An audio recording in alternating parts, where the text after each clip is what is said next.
కర్ణాటకలో ఉద్యోగం వచ్చింది. ఉద్యోగానికి వెళ్ళిపోయాడు. ఉద్యోగంలో కాస్త ఒక 15 నుంచి 20 వేల రూపాయలు వస్తుండగానే నా జీవితం స్థిరపడిపోయింది అనుకున్నాడు. ఆ కర్ణాటకలోని ఒక అమ్మాయిని చూశాడు. ఆ అమ్మాయి ఇతన్ని ప్రేమించింది, ఇతడు ఆమెను ప్రేమించాడు. వీళ్ళు ఏమనుకున్నారంటే మన ప్రేమ వివాహం తల్లిదండ్రులకి నచ్చదు అనుకున్నాడు. వరంగల్కు తీసుకుని వచ్చాడు. పెళ్లి చేసుకున్నారు. ఒక టెంపుల్ దగ్గరికి వెళ్ళారు, వివాహం చేసుకున్నారు.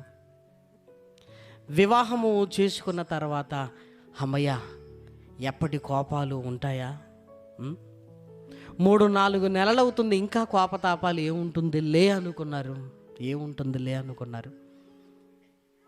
ఈలోపు వెతుకుంటూ తల్లిదండ్రులు వచ్చారు.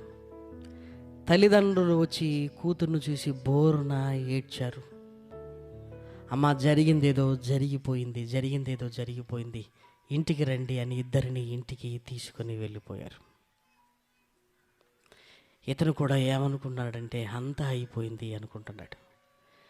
ఏమంటే గాయము చేసిన వాడికి ఏమనుకుంటాడంటే ఏముందిలే అనుకుంటాడు.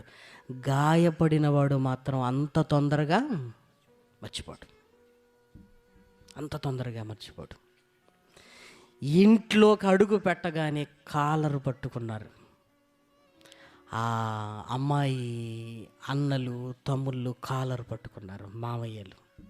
అక్కడి నుంచి అక్కడికే పోలీస్ స్టేషన్కు తీసుకుని వెళ్ళారు.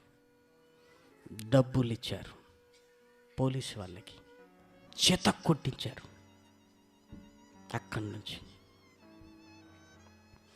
అక్కడి నుంచి ఉసూరు అనుకుంటూ వరంగల్కి వచ్చాడు. పోలీస్ స్టేషన్కి వెళ్ళాడు. నా భార్యను తీసుకుని వెళ్ళారు అని కేసు పెట్టాడు.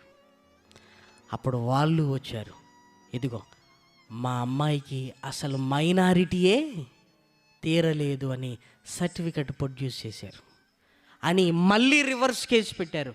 మా అమ్మాయిని కిడ్నాప్ చేసి మాయ మాటలు చెప్పి వివాహం చేసుకున్నాడు అని. మేజరే అన్నా, కానీ దొంగ సర్టిఫికెట్ ఇస్తారన్నా, నీకు తెలియదన్నా.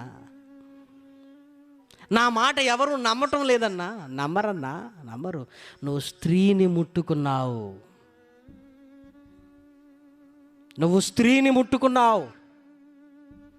ఆ తర్వాత నువ్వు నిజం అంటున్నావు. నీ మాట ఎవడు వినడు.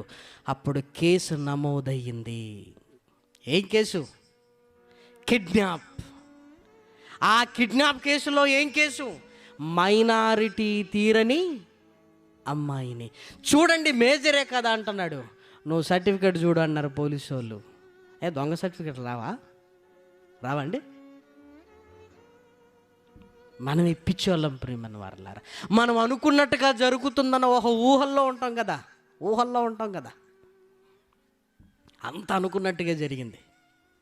కానీ నువ్వు అనుకోనిది తర్వాత మొదలవుతుంది. సరే, ఏదో చెప్పాడు కదా, అమ్మాయిని తీసుకురండి అన్నారు. అమ్మాయిని తీసుకొచ్చారు. ఏమ్మా నిన్ను ప్రేమించాడంటే ఆ అమ్మాయి చెప్పేసింది, అసలు వీడెవడో నాకు తెలియదు, నన్ను మోసం చేశాడు మాయ మాటలు చెప్పి అని. చెప్పరనుకుంటున్నారా? పిచ్చోళ్ళం ప్రియమైన వారలారా, పిచ్చోళ్ళం మనమే. చెప్పరనుకుంటున్నావా? చెప్తారు. ఎందుకు చెప్తారో తెలుసా? ఆ వెనకాల కూడా ఒక హిస్టరీ ఉంటుంది. నువ్వు చెప్పకపోతే అని ఇంటి వాళ్ళందరూ ఆ పోలీస్ స్టేషన్ ముందే విషం బాటిళ్ళు పట్టుకొని ఉన్నారు. అమ్మ, నాన్న, తమ్ముళ్ళు, మామయ్యలు, ఇదిగో నువ్వు ఆ మాట చెప్పకపోతే ఇక్కడే విషం తాగి మేము చేస్తాం. చెబుతారు, ఖచ్చితంగా చెప్తారు ప్రియమైన వారలారా. చెప్పేసింది. ఇంకొక మాట మాట్లాడనివ్వకుండా పోలీసు వాళ్ళు ఏమన్నారు, నువ్వు వెళ్ళిపోమ్మా, మీ అమ్మాయిని తీసుకుని వెళ్ళండి అని మళ్ళీ చిత కొట్టేశారు. ఇది డబల్ కోటింగ్. చిత కొట్టేశారు మళ్ళీ. లేదండి, మేము పెళ్లి చేసుకున్నామండి అన్నారు. సర్టిఫికెట్ తీసుకురా అన్నాడు. గుడిలో చేసుకున్నామండి. గుడిలో ఫోటోలు ఏమైనా ఉన్నవా? ఫోటోలు ఏమైనా ఉన్నాయంటే హడావుడిలో ఫోటోలు తీయలేదండి. నీకు ఆనందం ఎక్కువ, హడావుడి ఎక్కువ, అన్నీ తప్పులే.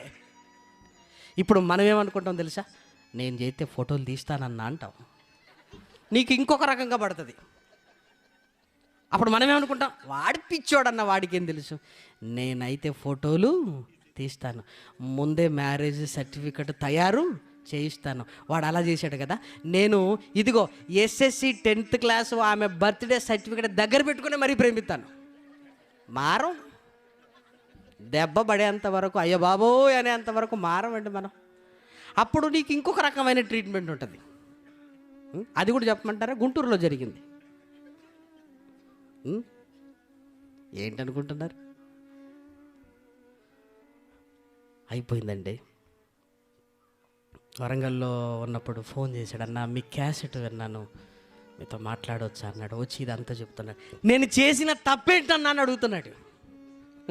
అప్పుడు కొరింథీయులకు రాసిన పత్రిక తీసి చెప్పేశాను, స్త్రీని ముట్టకుండుట, ఎంత చేసి మళ్ళీ నేనేం తప్పు చేశానని అంటున్నా, నువ్వు చేసింది ఇది తప్పు, ఇది తప్పు. స్త్రీని ముట్టకుండుట పురుషుడికి మేలు. లేదంటావా, లేదంటావా, నీ తల్లిదండ్రులతో మాట్లాడు, నీకు వివాహం చేస్తారు, వివాహ బంధములోనికి వెళ్ళు, వివాహ బంధములోనికి వెళ్ళు. ఎన్ని జరుగుతున్నాయి ప్రియమైన వారలారా, ఎన్ని ఎన్ని ఎన్ని. ఒకటని చెప్పాలా, రెండని చెప్పాలా, మూడని చెప్పాలా? నలిగిపోతున్నవారు అంతా ఇంత కాదు. ఒక వ్యభిచార కూపంలో ఉన్న అమ్మాయి చెప్తుందండి టీవీ 9లో, నన్ను ప్రేమించానన్నాడు, మోసగించాడు, పెళ్ళికని తీసుకుని వెళ్ళారు, ఒక ఇంట్లో నన్ను పెట్టారు, వాళ్ళ బంధువులు ఇల్లని నాకు చెప్పాడు, నేను నమ్మాను, మళ్ళీ రాలేదు. ఆ తర్వాత నాకు తెలిసింది, నన్ను ₹1,00,000 ఆ కుటుంబానికి అమ్మేశాడు అని. అక్కడి నుంచి ఇది వ్యభిచార కొంపలో చావలేక బతకలేక, చావలేక బతకలేక ఉన్నాను. ఒకసారి పోలీస్ రైడింగ్ జరిగింది, నేను బయటపడ్డాను అని ఒక చెల్లి ఏడుస్తూ చెప్పిన మాటలు ప్రేమన వారలారా. వ్యభిచార కూపంలో దించబడుతున్నవారు యవన సమాజంలో ఉన్నవారే. ఎందుకో తెలుసా, ప్రేమ పేరుతో మోసపోయి వెళ్ళిన వాళ్ళే 99% ప్రేమన వారలారా. 99 మందికి అలా జరిగితే ఒక్కరికి మాత్రం నీకు మేలు జరుగుతుందంటే మేము నమ్మాలి. 99 మంది మిగిలిన వారు వారికి ఊహ తెలియకముందే అమ్ముడుపోతే, ఇదిగో యవన కాలంలో ఉన్న వాళ్ళు అమ్ముడుపోయిన వారు ఎక్కువ మంది. ఏంటో తెలుసా, ప్రేమ పేరుతోనే, ప్రేమ పేరుతోనే.